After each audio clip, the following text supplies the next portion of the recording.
So as y'all know, we have a fairly sizable church building. And one of the good things that we do with this church building is that when other people need space, we provide it when we can. Sheila Arnold works for Presbyterian Children's Homes and Services, and she has been officing in our building downstairs in the basement all by her lonesome for about a year and a half now, I guess. And she also is able to use some of our classrooms upstairs for some of the classes that she teaches. And because we are a supporter of Presbyterian Children's Homes and Services, many of you help every year with the Angel Tree with Presbyterian Children's Homes and Services. Sheila is going to talk to us today a little bit about what she does and about Presbyterian Children's Homes and Services. So Sheila, the pulpit is all yours.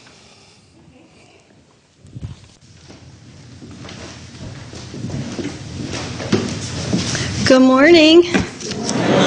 Okay, Mark, set the timer so I don't go over. Thank you for having me here today. I don't know if Kendall needed a break or what, but I'm glad to be here. I'm glad to be in this church. I had been in a building by myself for about 4 years, so having people around me is wonderful. I'm not Presbyterian, but I am tied to you in many ways. I went to kindergarten at First Presbyterian Church in Kilgore with Miss Wiest, so I am one of her elite graduates from over there. And I have a question for you. How many of you remember Miss Betty's button shop that was next to you over here? Do you remember that? Okay. That was a duplex in the 60s, and my Aunt Joyce lived in one side of that duplex, and y'all used to have a long sidewalk here, and I was one of those kids out there on a skateboard every weekend. So I spent a lot of time in front of your church during that time. I want to tell you a little bit about our agency. You have some handouts in your bulletin, and I'm going to tell you about the agency, and then I'm going to tell you about what I do, because that affects you, I think, here at the church the most. I love how God orchestrates things, and sometimes we don't even realize that it's happening. But in the early 1900s, there was a lady in Dallas, and she had tuberculosis, and she was dying. She was a widow, and she had 4 children. And she was just scared to death what was going to happen to her children when she was gone. So she went to her Presbyterian pastor and said, I need help.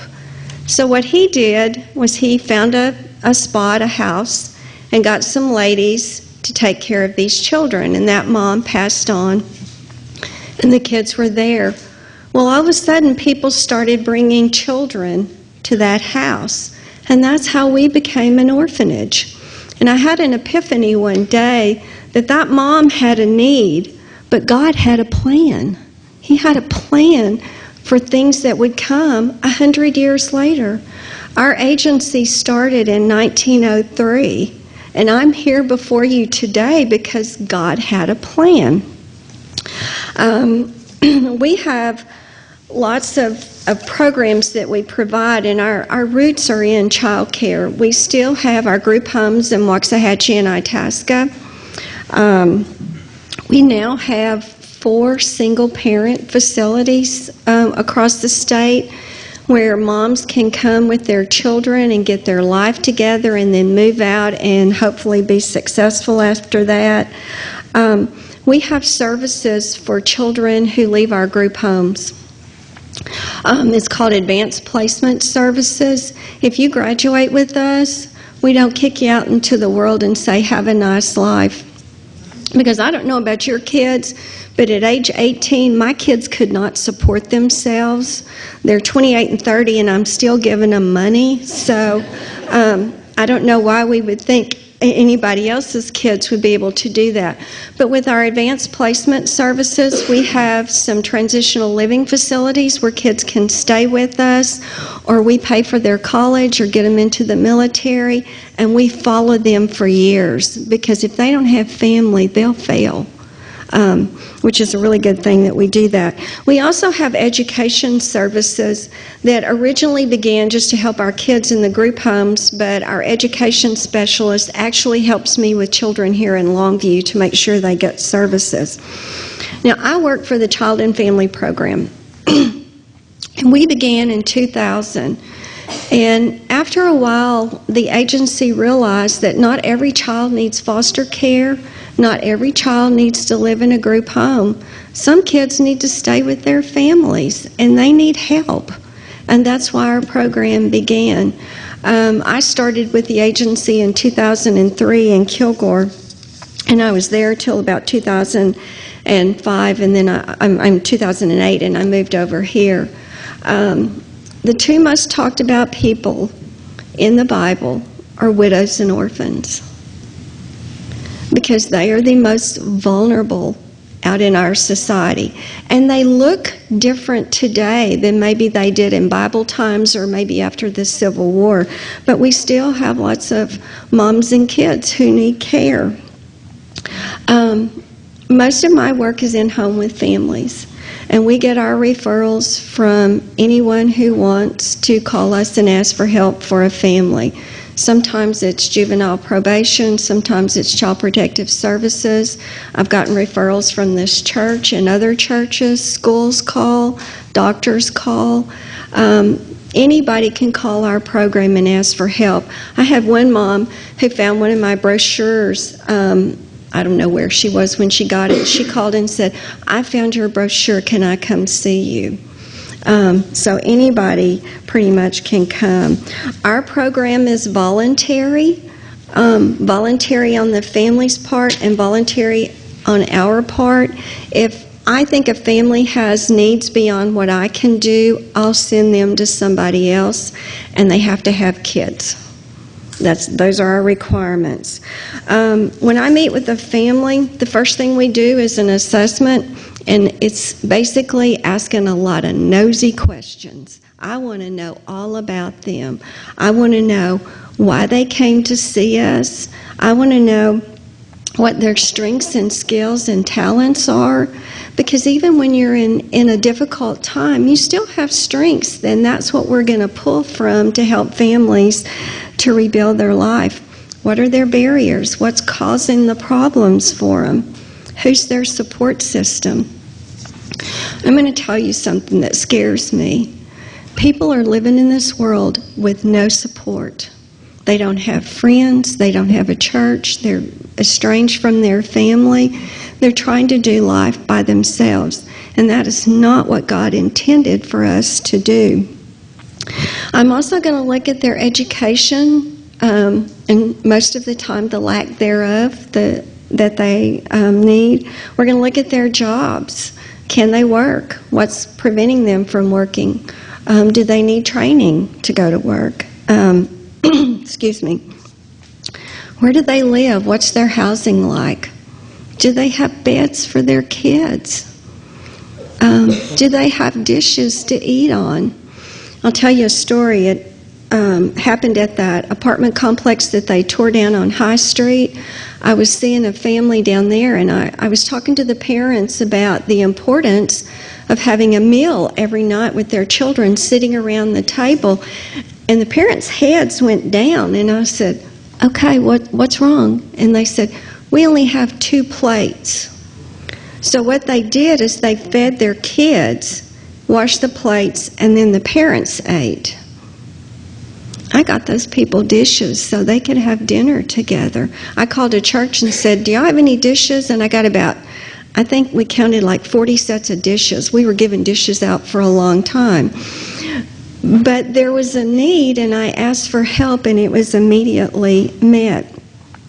We're going to look at what a family's finances are, because I don't know where in society we stop learning to budget and learning how to manage our money. I think it's the credit card generation, but most people live way beyond their means, and when you're living in poverty, you don't have a lot of means to begin with. We're going to look at what has happened in their lives. What kind of traumas have they experienced? The majority of women that I see, and it's primarily single parents, have been sexually abused at some point in their life. They've not been cared for, and they're trying to care for children, and they don't know how. We're going to look at, do they have a drug or alcohol problem? We're going to look at the safety in the home. Is anybody being hurt? Is anyone wanting to harm themselves?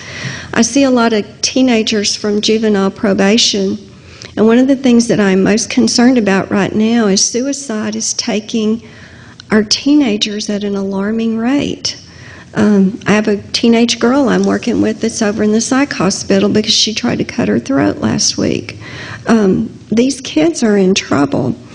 We're going to look at what their health issues are, what their legal issues are, and I want to talk about their culture. What is it like in their home? What did they celebrate? What fun things did they do with their kids? And I also want to know where they are spiritually. Are they connected to a church? Do they believe in God? Do they read the Scripture? And I will tell you that most parents that I see believe in God. They pray, they read their Scripture, but they're scared to death to go to church somewhere. Once we agree to work together, we sign a written agreement that they're going to work with me and I'm going to work with them. And in that agreement, I'm setting the stage for how I'm going to work with that family, because I teach parents that every relationship begins with respect, including your kids. Whether the person you're dealing with deserves respect or not, every relationship begins with respect, and that's how I'm going to treat them. There's no judgment with me. And then we sit down and we develop what's called a family service plan, and that's where we look at what their needs are. What is their vision for their family? What do they want their family to look like when we're done with services? And we set some goals and tasks, and I don't tell them what their goals are. They set their goals because this is their family, not mine. Some of the services that we provide are, we do a lot of budgeting work with families. And I do silly things like I make them keep all their receipts for a month so we can see how they're spending their money. And then we sit down and do a plan. I use a lot of Dave Ramsey's Financial Peace University. I spend a lot of time connecting families to resources in this church. And I have a new one for the Payday loan. I have a company for you. I'm sorry, that clicked in my brain just then. We do a lot of connecting families to resources. If they don't have food, and a lot of times people are ashamed to say they don't have food. So when I meet them in their home, I'll go open their cabinets. Sometimes I say, let's look at what you got. And a lot of times it'll be a can in there, and that's it. So I will get them to Longview Community Ministries for food. I'll help them get on food stamps. If they have small children under 5, I'll get them to WIC. And I love WIC because you get what you need: milk, food, eggs, cereal. You get fresh fruit and vegetables instead of chips and Coke. I actually drive parents to appointments, doctor appointments. I take them for job interviews. I'll even buy them clothes for job interviews. There was a mom living out at the Globe Inn, on Highway 80. Don't go there. It's not safe. But she had just gotten out of prison, and she needed to get a job. And she got connected with me, so I took her to Walmart to get her some clothes, and she picked out some kind of racy stuff, and I said, I think we can work with what you've got. I'm going to go get some shirts for you to put on under that. I want you to look professional. And she argued with me, but she finally put on what I had suggested. And she came out and she was almost crying, and she said, I look professional like you. I can get a job now. She needed to know that she had value, and just getting those clothes got her there. I go with clients down to the Workforce Center on South High Street and get them registered to go to work. Those counselors down there are amazing with families. I take them to the apartment complexes to help them find housing. It usually takes about 4 days to get that done because of all the things you have to go through. That's a lot of work. And I'll tell you why. I took a mom to apply for housing, and I thought it was going to be easy. We were going to fill out an application and get her stuff in, and we'd get her an apartment. No. We got to the apartment complex, and her driver's license had expired the day before. And I said, well, that's not a problem. We'll go get your driver's license renewed. And she said, well, I have a warrant out. So we went to the city to take care of the warrant, and it was weeks later before we got anything done. I thought it was a simple task. Nothing is simple with people. I help people get enrolled in college. There are several teenagers right now that are on their way to their bachelor's degrees, and these are kids living in extreme poverty. Nobody in their family's ever been to college. We have not a lot of money, but a little bit of money. We call it outreach funds, and I can pay for GED testing. I can help with utility bills sometimes. I buy clothes for kids and parents. I buy beds, a lot of beds. Do you know how many children are sleeping on the floor in Longview, Texas? It is unbelievable. And we want them to go to school the next day and do well when they've slept on the floor. I buy Daddy's tools and those steel-toe boots to go to work. I try to spend the money wisely so that it will help the family to move forward. Prayer is in everything that I do. I supervise 5 people. I get up every morning and I pray over our work. I pray over our families. My staff and I have an agreement that before we go on a home visit, we're going to pray for that family and pray for what we're going to do with them that day, because I feel like we're the hands and feet of Jesus. And the world is not kind out there to people anymore. But in Matthew 11:28, Jesus says, come to me and I'll take care of you. And that's what I want people to feel when they come to us. I want us to be the Jesus that they haven't met before. And some of the families we see haven't just made a mess, they've made a hot mess of their life, as my daughter would say. But I am hoping that when they meet us, that they find hope, that they see Christ in us and find their way to Him. And that's what Paul was talking about in this passage today. He was saying, keep the faith. Life is not going to be easy, but Jesus will walk every step for you. And when you cannot walk, He's going to carry you through it.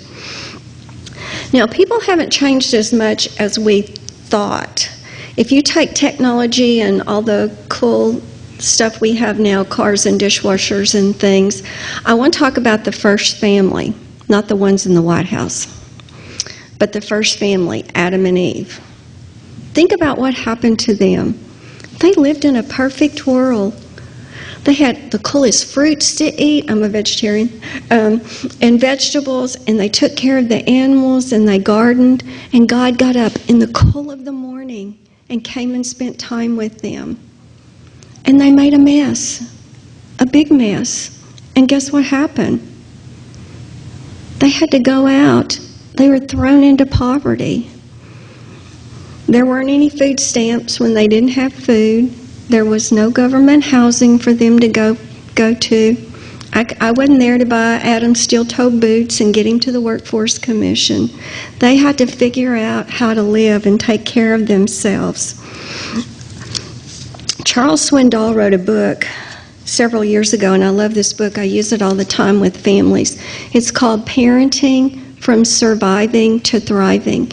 And what he talks about in this book is that parents don't know how to parent many times these days. They don't have the skills that they need. But rather than people embracing them and helping them, they continue to fail. And when those parents fail, children fail. God designed us to be connected first to Him and then to each other. And the majority of my time with families is spent making home visits. I go to their houses and I work with them. And I wanted to tell you what a home visit looks like. I'm at these homes from 1 to 3 hours, depending on what I'm doing. Many times I will do parenting with the parents for the first hour.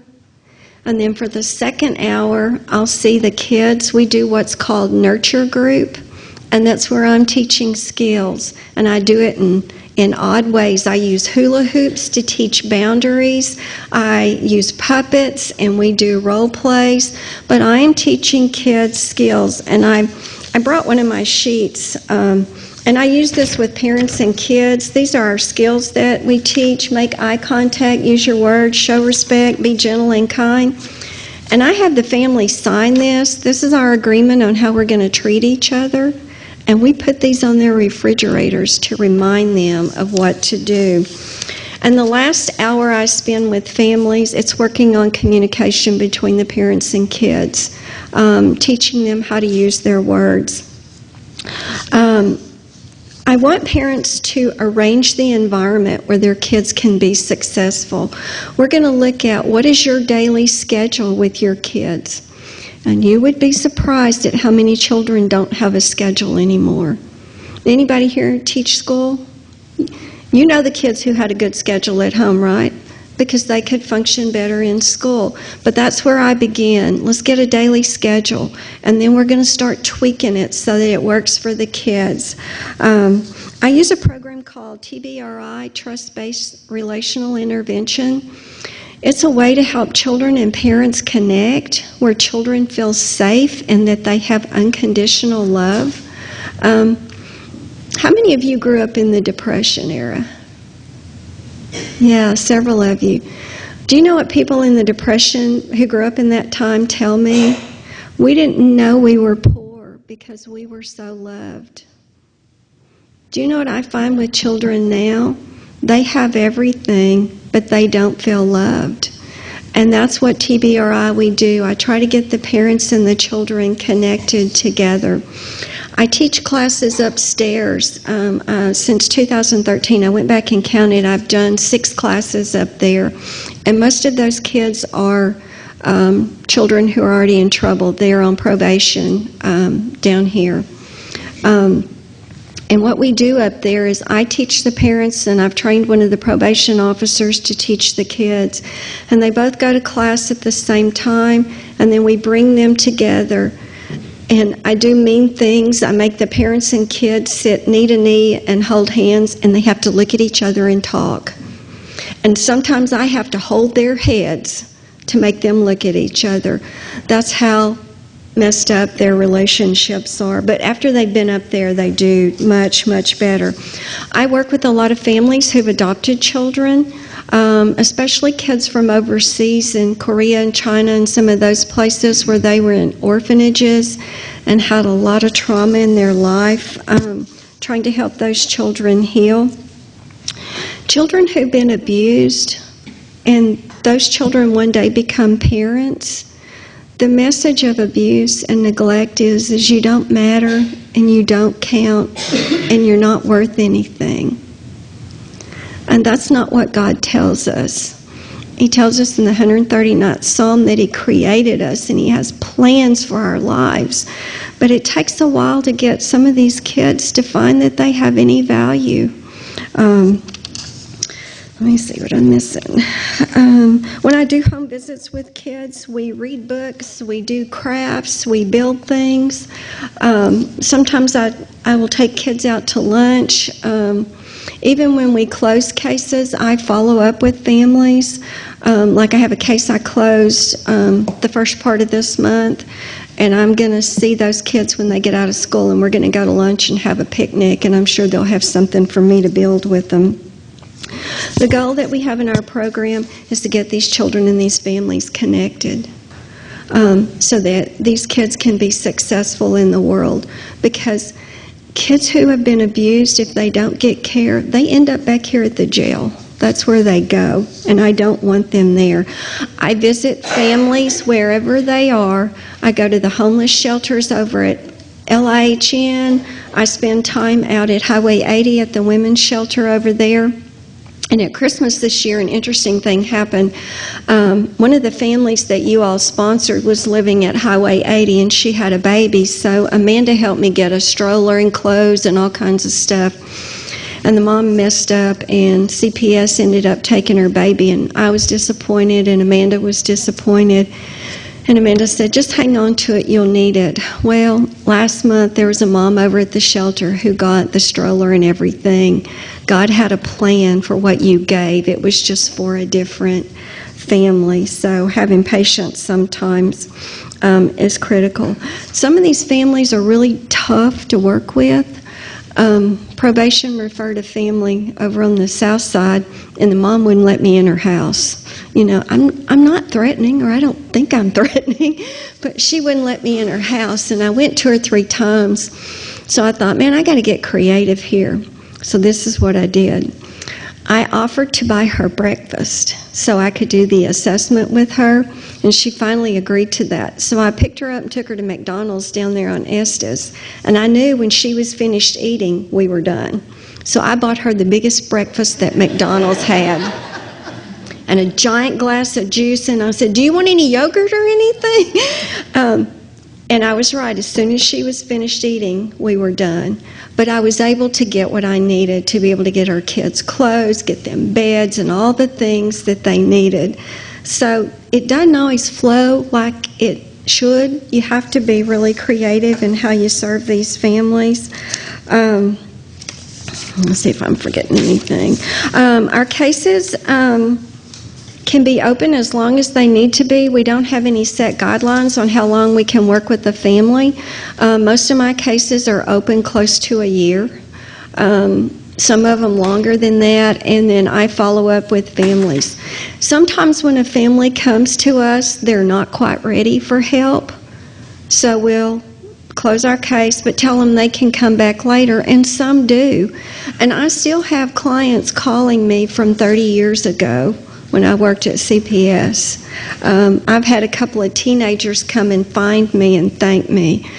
It made all this suffering I go through that I complain about all the time worth it. But I carry about 6 or 7 cases at a time, because you can see how long my visits are. I can't carry a lot of those. And I have some people that live as far as 45 minutes away that I drive to. A lot of families over in Hallsville, a lot in Longview. At one time, I had 5 families in about a 4-block radius. That was so great, I just drove from house to house, and it wasn't very far, but that doesn't happen very often. I supervise 5 programs as well, 1 in Kilgore at First Pres over there, 2 in Dallas, 1 at St. Andrew's Presbyterian Church, 1 at Bentwood Trail, and then 2 in Fort Worth, 1 at the Masonic Home, and 1 at St. Stephen's Presbyterian Church, which is a beautiful old church.